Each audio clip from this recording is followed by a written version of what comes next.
السلام علیکم ورحمۃ اللہ وبرکاتہ۔ حدیث کا نام کتاب و سنت کے متعلق رسول اللہ صلی اللہ علیہ وسلم کی وصیت۔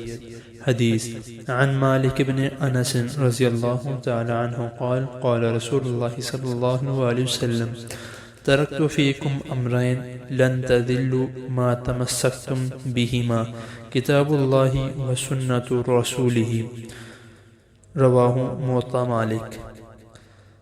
ترجمہ: سیدنا مالک بن انس رضی اللہ تعالی عنہ سے روایت ہے کہ رسول اللہ صلی اللہ علیہ وسلم نے فرمایا، میں نے تم میں دو چیزیں چھوڑی ہیں، جب تک تم ان دونوں کو مضبوطی سے تھامے رکھو گے ہرگز گمراہ نہیں ہوگے، اللہ کی کتاب اور اس کے رسول صلی اللہ علیہ وسلم کی سنت۔